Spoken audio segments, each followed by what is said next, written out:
if we haven't been face to face with him, there's plenty of seasons where I'm like, I don't really know if I've even cared enough to ask.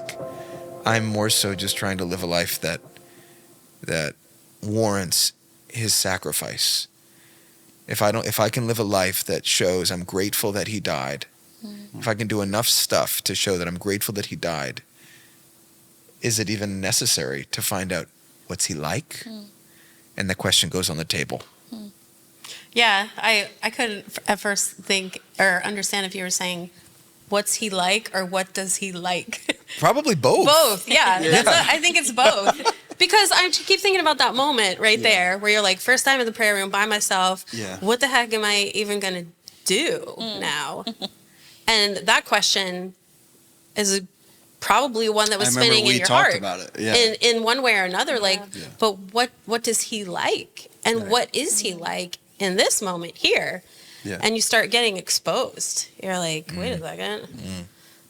And I love when God presses on those things. Yes. As painful as it is in the moment when you get exposed and you realize, oh, all my worth and my identity is what I do. You know? Crap. And the irony is, like, you're getting exposed, but there's no one there. But the exposure feels so much larger than it's ever felt before. Oh, huge. Even with a room full of people, the exposure doesn't feel like it feels in that moment. And because it's real now. It's real. It's actually real. The exposure is real. It's like, oh, here I am before you, God. Barren. And like, what if that is intimacy? Like, in a way. Vulnerability. Like, what if it is? It's nakedness. Neediness of him. Well, in some way. It is. Like, you were wild and took fully, that. Fully. And like now, I mean, that was like maybe 3 years ago or so, some give or take. But now it's like, I can't imagine going through our Sunday service, you know, at church in a way like I used to. Or even like friends or, you know, worship leaders that like, you know, we're helping lead. Like, it's like looking at the people that they're leading and just being so frustrated out of genuine purity of wanting them to just be like, God, like, I remember banging my head on the wall and being like, Lord, if there's anything else that I could do to get them to see you, I'll do it. And it's like, wow, what? Now it's like, what? But it's such a beautiful, good prayer. But I remember just telling a friend like recently, like, hey, like, just look up. Like, you don't even have to look out. Like, we look out a lot. Like, and it made me think like, oh my gosh. And now I communicate, you know, we started doing One City, you know, in this room, like, right, on behalf of like the church that we're at once a week. And it's like, I get the privilege to tell people about the prayer room and they're just like, so what is it? You know, and or what do you want me to come do? What am I volunteering for? And I was like, the coolest thing that comes out is like every other church space or every other space that we're a part of during the week is to minister to one another or to people who don't yet know him. This is the one place where you get to just come and communicate with him. And there's this beautiful, like, you know, I brought that up because of Sundays, because there's this beautiful tearing down of what you thought you were as a leader when you finally allow yourself to enter into this space.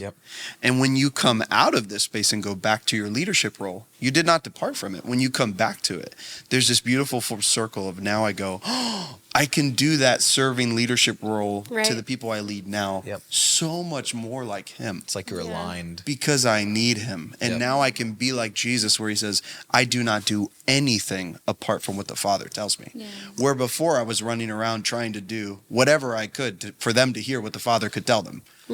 But in my own, like, it's like I needed the prayer room to rip me of what I thought worship leadership was, whatever that could be, or pastoring. I'm sure there's plenty of pastors that have led in those moments and there's nobody to lead. And now they're just sons before him.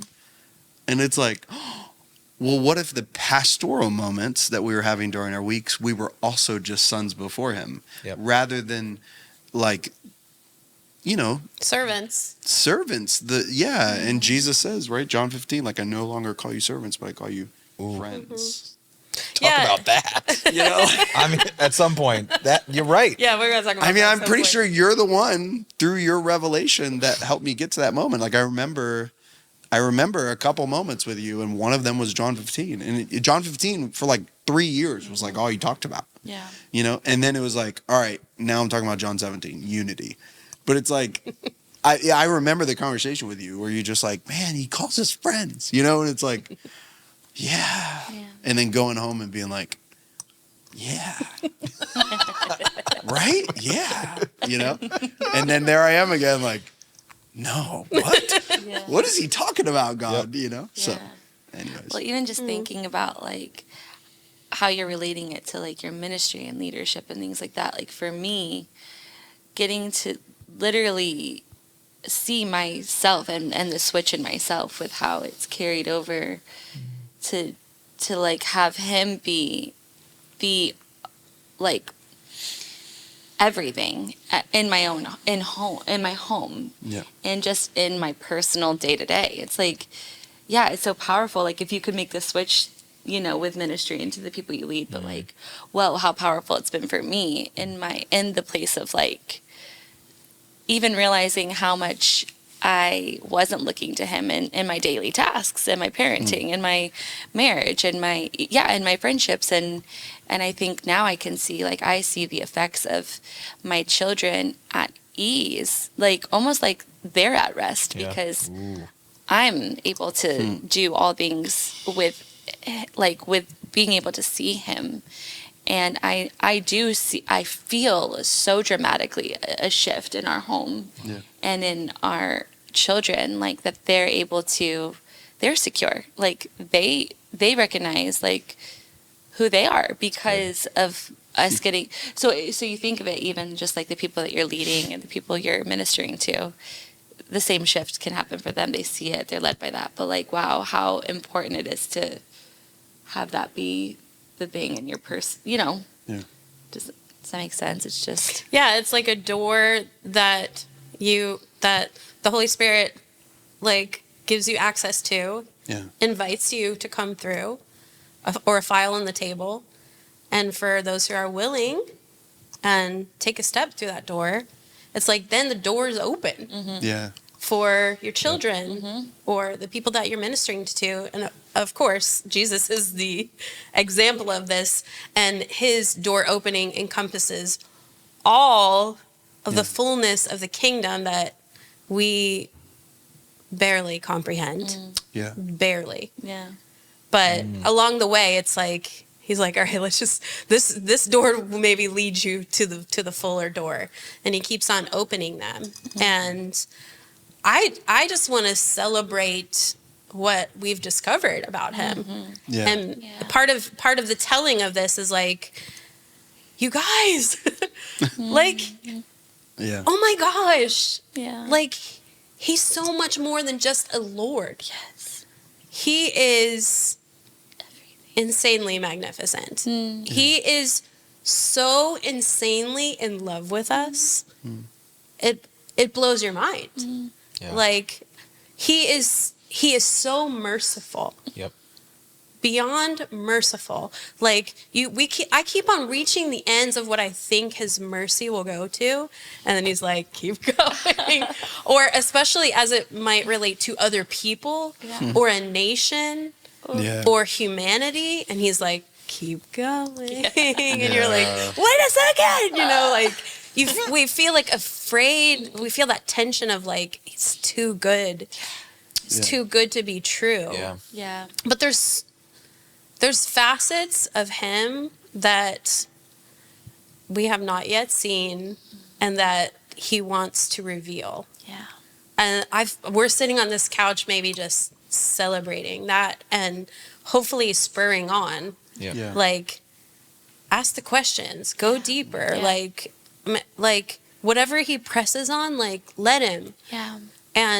And see what it's maybe something he wants to show you, like, you don't actually believe me. Like, but I want to tell you that it's true. It's like good. if you sit with me alone in the prayer room, Like, what if he's wanting to tell you, like, oh, it's so valuable to me, and maybe more valuable to me than all that other stuff that you do. And we're like, "Ugh, but God, I've spent all my life doing that." Yeah. He's like, "I know, you've done great. Yeah. But I want to show you myself. I want to show you my heart. I want to show you the things I like and what I'm like." And he's like, "This is what I like. I like when you rest." Yeah. And then you're able to tell your kids, "You know what? There's a place of rest for you. There's a door you can go through where there's no shame for you. And you can just rest." And now your kids know how to walk through that door. Yeah. And they might not always walk through that door just like we don't. Right. But they have access to it now Yeah. because you gave them access. Like, Yeah. what? Yeah. This is crazy.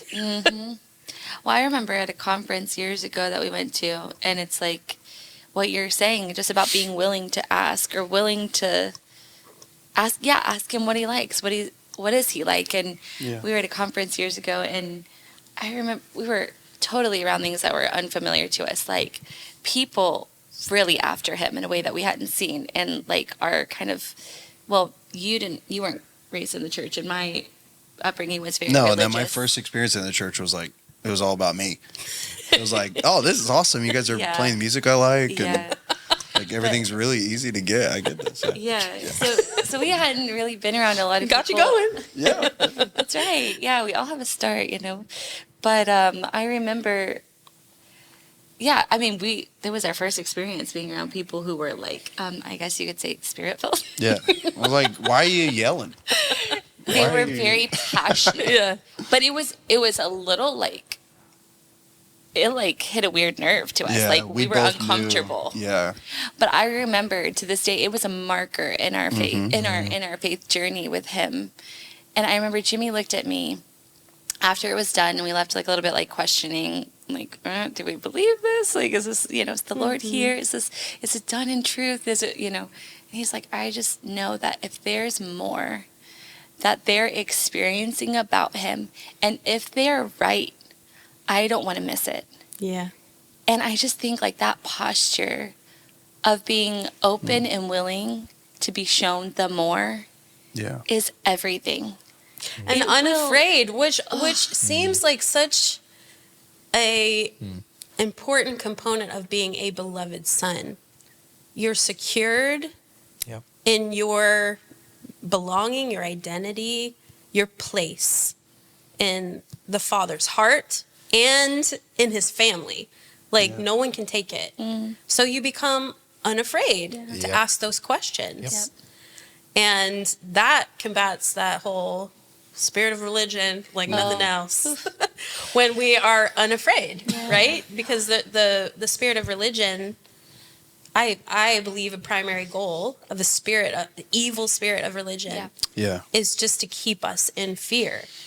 But it's how beautiful. Even when you didn't understand something, even when it felt a little to you, there was willingness. And also the security of being able to explore unafraid. I want to champion that posture. You do that. I was going to say that I've asked some weird, funky questions and gone to like the weirdest, you have those weird, like, could this be? And some of them are totally off, and the Lord redirects you. But I feel that you have been that place for me that champions, like, ask it and ask him and see what he says. And it's because you're not operating in a spirit of religion or need to control my mindset, or I need to control. And I feel the same, like for people, how healing it could be for us to give them that space to say, like, as long as you keep, this is what you always say, as long as you keep him a part of the conversation, then ask those questions and do that. And I think the only way we can champion that for others is, like you said, because we are seated as sons with him and secure in our identity. I was just thinking about like whoever ends up watching this, like how many people have had a conversation with you where they're just like, thank you for listening. And it just makes me think like, first of all, there is like so many people with Jessica Busman specifically Aw, that they've had a guys, conversation with. I'm Like one of them. they'll comment or whatever. They'll add it. We'll just go back and listen. Leave your that was message me. here. That was me. You know. Stop. But specifically, it really makes me think, and I've never thought about this until you were just saying this. So thank you, Holy Spirit, for revelation. Like literally while we're talking about this. But like so many times we celebrate specifically how we learn about God's character through each other. Right? Like you think about the times, man, thank you so much for showing me love. Or like we think about the people that are so giving. Like I can think about a couple people that I'm like, man, when I learn about God and how giving he is, I always think about these couple of people. They're just so giving with their stuff. Or people say that about us with our house. Like our house is always open. And they're like, man, I just learned, man, we need to go back and make our house more open or whatever. Rarely do people say, I learned how much of a safe place the Lord is because of you. And that's what you're describing. It's like rarely do people go around and like the way that he's patient with me and that he doesn't need to say anything. He just lets me speak. He's a harbor for my emotions. You know, it's like you have championed that. Yep. Even as your desire is to say, I want to be a champion of that. It's like, that is like, you know, one of your life songs, you know, of us being able to, you know, until people create spaces, even if the space is only in like how far your arms can outstretch. You know, it's sometimes not about creating spaces for the multitudes. It's like for literally the person next to me currently, you know? Even if your space is just that big, that is actually the beginning of people experiencing true sonship. Yeah. True identity in God because somebody is actually giving them what they found, which is their identity in God. Yeah. Rather than their knowledge of him. That's Yeah. good. You know, or their knowledge of that. So thank you for doing that. And this was not planned. It was just like how you can't, but you know, I just think like it is so beautiful to look back and be like, oh, you know, like there's memorial stone moments, right? Where my kids will know and talk about these moments because I'm specifically never going to forget them, you know? And like, it's beautiful to have those moments with friends, but also to attribute them correctly. You know, like Paul says, like, I thank the Lord for you, right? In his letters, it's like, oh, I thank the Lord for you creating those spaces for us so that we could experience him and experience that he is like that. He is that's, to me, it's like, that's the shadow of his wing. You know, before that, I didn't have a lot of pictures of what a shadow of a wing is like. Rested, you know, it's like, oh, that's what it kind of looks like, you know, in the day to day. And it's the beauty of like how we're made in his image. It's like that part of him, that characteristic of him in you, like that how he formed you to be that part of him. And I heard it said like, if we can seek to know and receive from each other, if he's made us all in his image, then how much more are we understanding who he is by understanding and receiving from one another, because we are the image of God, you know? So it's like, it's powerful, like who you are and how you. Well, I could go on for 10 hours about all three of y'all. Well, sorry. And how honor you have cheer done that to me. We all got some Honestly. stories. New We all walk SD through cards some for I got that. some life with stories. each other. So good. It just makes me think about how, like, I've always been a question asker.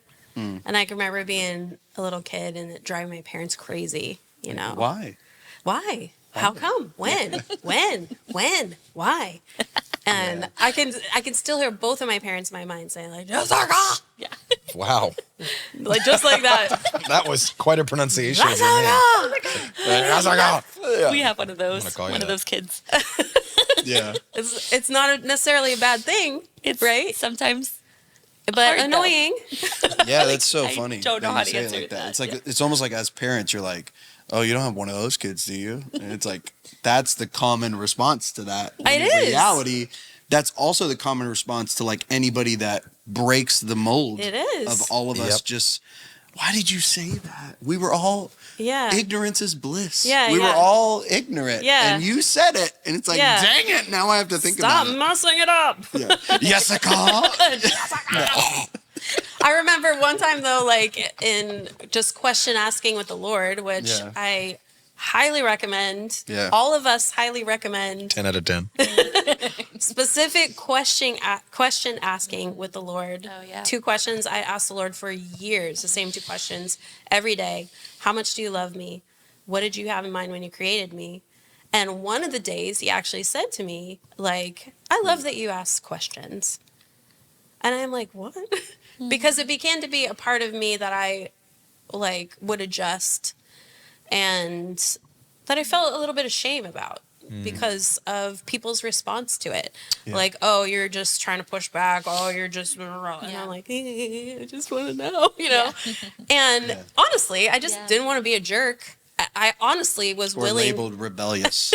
Just Yeah, because you rebellious. asked. Yeah. And was willing to be corrected. I felt I can say with a clear conscience, like, all right, I mean, I don't need to push back on everything, but I just want to know what's true. Yeah. Yeah. And when truth, all of us have experienced this in one way or another.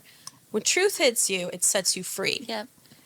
And so I would just kind of push and be able to say, like, well, not quite free yet. And it might just be my own understanding, but I want to really be free. Yeah. Like, I want truth.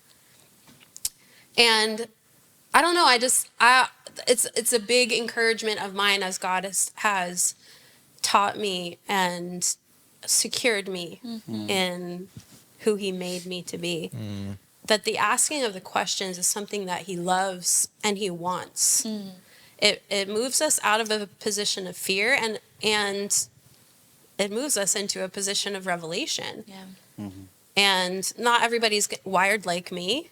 Like some people literally, I've met people that are just like literally so content without ever asking a question. I'm like, praise God for you. Like you're wired that way. I kind of wish I could be. No. We need your questions. Yeah, but there's something about the specific question asking. Yeah. I even Yeah. wrote some down that maybe we can leave people with. One question maybe you could start asking him is, what kind of father are you? And Oof. yeah, Wow. yeah. Yeah. Like already you feel that. Yeah. Like, I think maybe I don't know. And I need to hear that. And I literally would suggest take a blank piece of paper out and write down what you think And you wait. discern or hear from him. Wow. Yeah. Are there any lies that I believe about you? And let him tell you specifically. He will. Yeah. What does it look like to be your child in this life? And that could open up a whole Yeah. next section of the podcast of like, how does Christ's sonship inform our sonship? And what does it look like to be your child in this life and as it relates to Christ's example? If we even start down that road, we'll never get off it. You know what I mean? I mean, okay. Go ahead, give us something. No, I'm thinking about when Jesus says, in that day, you won't ask me for anything. You'll ask your Father.